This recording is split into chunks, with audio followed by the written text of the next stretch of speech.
Morning friends, কেমন আছো তোমরা সবাই? তো দেখো, এখন যাচ্ছি আমরা একটু মাছ কিনতে। আর এখানে আমার বান্ধবীরা সব বসে আছে আমার জন্য। আর আমাদের এখানে খুব ঠান্ডা পড়ে গেছে, প্রচুর পরিমাণে ঠান্ডা পড়ে গেছে। ছেলে মেয়ে ঘুমোচ্ছে, তা ওদের রেখে এই যে আছে, দেখো এরা বসে আছে এখানে। এদের সঙ্গে এখন যাব মাছ কিনতে, তাই বসে আছে। দেখো, আমাকে ফোন করেছিল, তা আমি বললাম আসছি, কারণ ছেলে মেয়ে ঘুমোচ্ছে ওদের রেখে। আজকে রবিবার তো, তাই ছেলেমেয়েরা ঘুমোচ্ছে। প্রত্যেক দিন তো আর কি, যখন মেয়েকে স্কুল দিতে আসি তখনই সমস্ত কিছু কিনে নিয়ে যাই, কিন্তু আজকে রবিবার তো সেই কারণে সবার বাচ্চা আর কি ঘরে আছে। আর দেখো, এই যে চলেও এসছি। এই যে এই দোকান থেকেই আমি ফল কিনি সব সময়, আর না হলে একটু বেশি দূরে যেতে হয় ফল কিনতে। তো দেখো, এই যে মাছের দোকানে চলে এসেছি। ভাবলাম বড় বড় রুই মাছ থাকবে, কিন্তু আজকে বড় বড় রুই মাছ নেই, শুধু এই ছোট ছোট মাছ রয়েছে। তো ভাবছি নেব কি নেব না। এই মাছ খেতে ভালো লাগে, কিন্তু ছোট দেখে একটু অসুবিধা হচ্ছে, কারণ ছেলে খাবে, ওকে বেছে দিতে হয়। তো এই মাছ বাছতে গেলে অনেক কাটা থাকে। তবু ফাইনালি মাছ নিয়ে নিয়েছি অল্প করে, বেশি পরিমাণে নিলাম না। তারপরে দেখো, ফল নিয়েছি। এবার সোজা চলে এলাম সবজির দোকানে। সবজি না নিলে তো হবে না, প্রত্যেক দিনই সবজি লাগে। আর সবজির এত দাম এখানে, এখানে বলতে নয়, সব জায়গাতেই প্রচুর পরিমাণে দাম বেড়ে গেছে সবজির। তো যাই হোক, এখান থেকে সবজি নিয়ে এই যে চলে এসেছি বাড়িতে। এসে দেখি, দেখো আমার ছেলে ভীষণ কাঁদছে, কারণ এভাবে কোনোদিনই রেখে যায় না, সব সময় ওকে নিয়ে যায়। তো দিদি রয়েছে, সেই কারণে আর কি গেছিলাম, মেয়েকে বলেই গেছিলাম। তো দেখো, এই যে মেয়ে আবার বই নিয়ে বসে পড়লো, বললাম একটু বই পড়তে, কিন্তু ছেলে তো খুব কান্না করছিল। এই যে ওকে কোলে করে নিয়ে এখন একটু ঘুরছি। ছেলে যখনই ঘুম থেকে উঠেছে তখনই আর কি আমাকে দেখতে পায়নি, দেখেই এতটা আর কি দুঃখী হয়ে গেছে, ভীষণ কাঁদছিল। দেখেছো, একদমই মুখ সরাচ্ছিল না, এত মনে দুঃখ পেয়ে। এই দেখো, চলে এসছে ফল দেখতে, কি ফল এনেছি তো সেটাই দেখছে ওরা। তো কলা নিয়ে এসেছি, সেটাই মেয়ে বের করছে আর বলছে, তুমি অরেঞ্জ আনোনি কেন? তো অরেঞ্জটা না অতটা ভালো ছিল না, খুবই টক ছিল, তো সেই কারণে আনিনি। আর এইদিকে পালং শাক আর শিম নিয়ে এসেছি, বেশি আনিনি কারণ ঘরেও সবজি ছিল।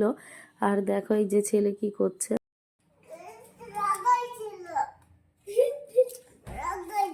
তোমরা তো দেখতেই পাচ্ছ ছেলে কেমন রেগে আছে, মানে কিছুতেই ও ঠিক হচ্ছে না। তো যাই হোক, এই দেখো চলে এসেছি রান্নাঘরে। তো কালকে গেছিলাম বার্থডে পার্টিতে, তো সেখানে সেরকম কিছু খাইনি। এই যে সমস্ত কিছু ধরা রয়েছে আর কি, ফ্রিজে রেখে দিয়েছিলাম। তো অনেক মিষ্টি ছিল, 3জনের মিষ্টি আর কি এর মধ্যে ভরা রয়েছে। তো এখন এখান থেকে একটু খেয়ে নেব আর কি। তো এত তাড়াতাড়ি অবশ্য খাবো না আর কি, ফ্রিজ থেকে বের করে রাখলাম, ছেলে মেয়েকে দেবো একটু পরে। আর দেখো, দুই ভাই বোন চলে এসছে ফ্রিজের কাছে। তো বার্থডে পার্টিতে চকলেট দিয়েছিল, তো সেগুলো আর খায়নি ওরা, ফ্রিজে রেখে দিয়েছিল।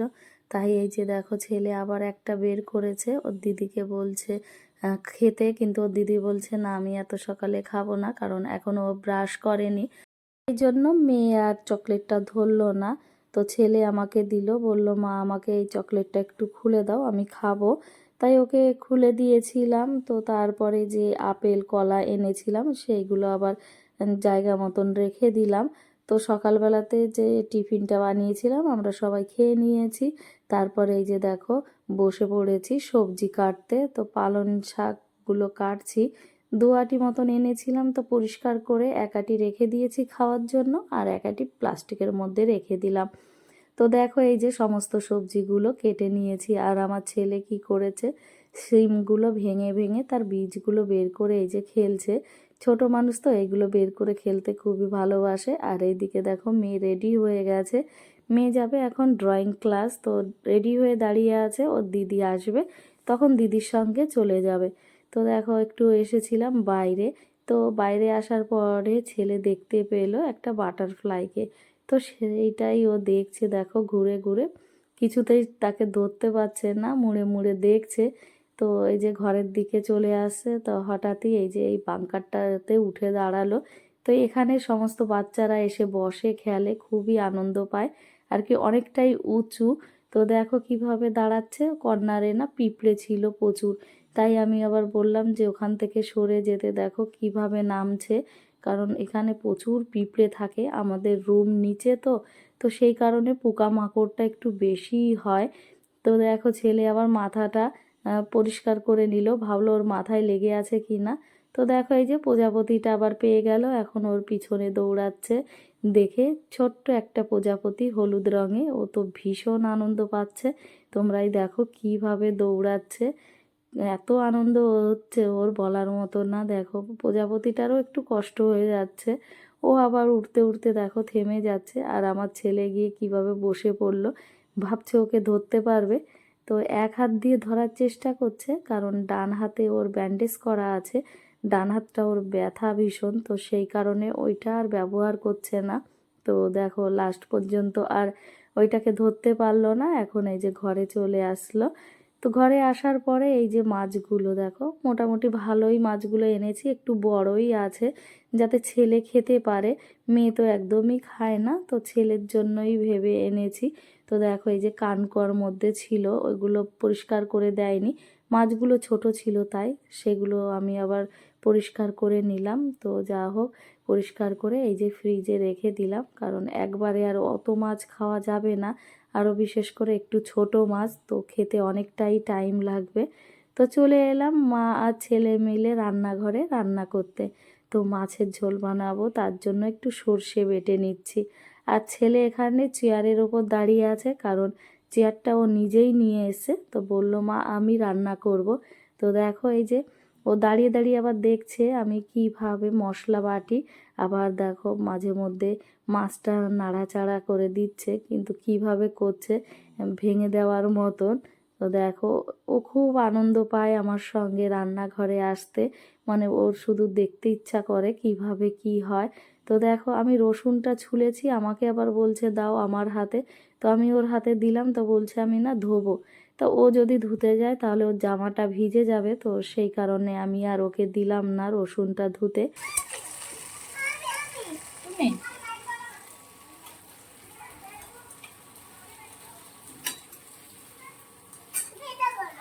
আমি এটা করবো। মাছ ভাজাটা উল্টাতে যাচ্ছিলাম, তখন দেখতেই তো পেলে ছেলে কিছুতেই দিল না, বলছে আমি করব আর তুমি এই মশলাটা করো। তো রান্না করতে করতে ও আবার দেখো চলে এসেছে, কারণ বাইরে বাচ্চারা খেলছে ওর দাদারা, তো সেই আওয়াজটা পেয়েই ও ব্যাট বল নিয়ে বেরিয়ে পড়েছে। কিন্তু ও আবার দরজার ফাঁকা দিয়ে দেখছে যে ওদের সাথে ও খেলতে পারবে কি না, কিন্তু দেখো ভয়ে চলে এলো, কারণ ওরা ব্যাট বল দিয়ে খেলছে, তো কখন লেগে যাবে, তো সেই কারণে ও আর গেল না, বলল মা আমি ঘরে বসেই খেলবো। তো দেখো এই যে পাঁচমিশালি সবজি বানাচ্ছি, তার সঙ্গে পালং শাকটা দিয়ে, তো এটা খেতে খুবই ভালো লাগে। তো আমার মেয়ে দেখছি এগুলো এখন পছন্দ করছে, কারণ ও ডিম মাছ এগুলো একদমই খেতে পছন্দ করে না, তো ও যেটা ভালোবাসে সেটাই বানানোর চেষ্টা করি। তো দেখো এই দিকে আবার দুধ ছিল অনেকটা, তো সেটাই আবার ছানা কেটে নিলাম। আমি আবার ছানা ভিনিগার দিয়ে কাটি, খুব সুন্দর হয়, খুবই তাড়াতাড়ি আর কি হয়ে যায়। তো দেখো রান্না বান্না কমপ্লিট হয়ে গেছে, এদের খেতে ডেকেছি, কিন্তু এরা কি করছে দেখো, এই চটখানা বললাম একটু নিচে পেতে দিতে, কিন্তু মেয়ে পাততে গেল আর ছেলে এই যে উঠে বসে পড়লো, বলছে আমাকে ধরে একটু টান, খুব আনন্দ পাচ্ছে। তো আমরা ছোটোবেলায় না এরকম খেলতাম, তখন তো সুপারি গাছের খোলা দিয়েই করতাম আর কি, তো ভীষণ আনন্দ হতো।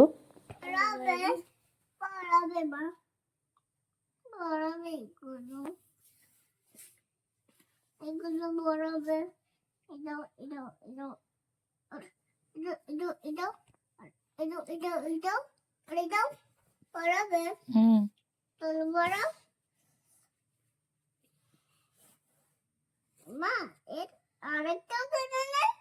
দুপুরের খাওয়া দাওয়া কমপ্লিট হয়ে গেছে, তারপরে দুই ভাই বোন বসে পড়েছে বই নিয়ে, কারণ ওরা ঘুমোবে না, অনেকবার বলেছি ঘুমোতে বিকালবেলাতে, কিন্তু কিছুতেই শুনলো না।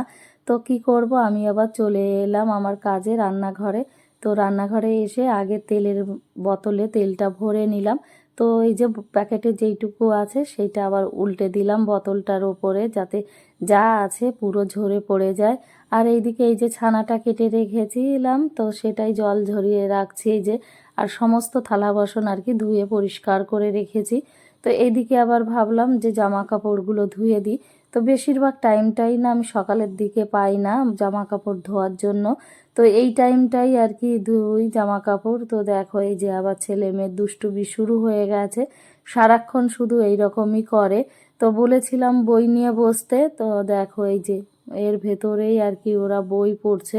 বলছে আমি বই পড়ছি তো কম্বলের মধ্যে। বলো কি এইভাবে কখনো বই পড়া যায়? তো দুজনা খুব দুষ্টুমি করছে দেখো, মানে এতটা আনন্দ পায়। আর সন্ধ্যাও লেগে গেছে, বাইরেও আর গেলাম না, কারণ অনেকটা ঠান্ডা পড়ে গেছে, তো সেই ভয়ে আর কি ওদের নিয়ে যাইনি। তো দেখো এই যে জামা কাপড় পুরো পড়ে আছে, এগুলো আবার একটু ভাবলাম গুছিয়ে নিই।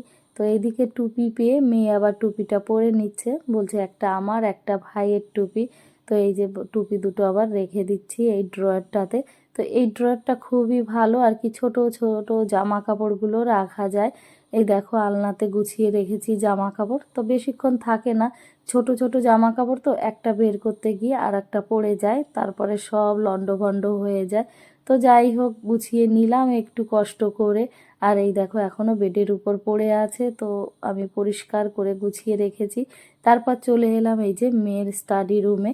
তো মেয়েকে বললাম একটু এই টেবিলটা গুছিয়ে নিতে, কারণ সারাক্ষণ আমি কাজ করি, তারপরে আলনাটা গুছিয়ে এলাম। তো ভালো লাগছিল না, তাই ওকে বললাম। তো দেখো ও সেটা শুনে কাজগুলো করছে, বলছে দাও আমি করে দেব। কিন্তু দেখো কাজ করতে করতে ড্রয়িং কপিটা পেয়েছে, তো সেটাই আবার এসে দেখাচ্ছে, বলছে দেখো মা এই ড্রয়িংগুলো কত সুন্দর। তো দেখো এই যে মেয়ের কাজ করা দেখে ছেলেও খুব আনন্দ পাচ্ছে, ছেলেও দৌড়ে দৌড়ে কাজ করছে। দেখো কোথায় কি কালার পেন্সিল ফেলেছে সেগুলোই, এরা বিশেষ করে এই কালার পেন্সিলগুলো ফেলে ফেলেই ঘরটারও বেশি নোংরা করে। ছেলে আবার এই মিনি ডাস্টবিনটা নিয়ে নিল, ওর মধ্যে আর কি ওর যাবতীয় খেলনাপাতিগুলো রাখবে। ওই দেখো এক এক করে ঢুকিয়ে রাখছে। তো এই বক্সটা খুবই সুন্দর, আমি বিশাল থেকে এনেছিলাম, কারণ মেয়ে না পড়তে বসে খুবই নোংরা করে, পেন্সিলগুলো কেটে কেটে তারপরে পেপারগুলো কাটে বসে বসে, তাই ওর জন্যই আনা হয়েছিল। এই টেবিলটার উপরই আর কি রেখে দেওয়া হয়, ওর যখন ইচ্ছা তখন ওর মধ্যে ওই নোংরাগুলো ফেলে। তো দেখো মেয়ে ভালোই কাজ করে নিল, পরিষ্কার করে নিল টেবিলটা। আজকের ভিডিওটা এই পর্যন্তই। ভিডিওটা দেখে কেমন লেগেছে, যদি ভালো লেগে থাকে তাহলে একটা লাইক শেয়ার কমেন্টস আর সাবস্ক্রাইব করে দিও চ্যানেলটিতে।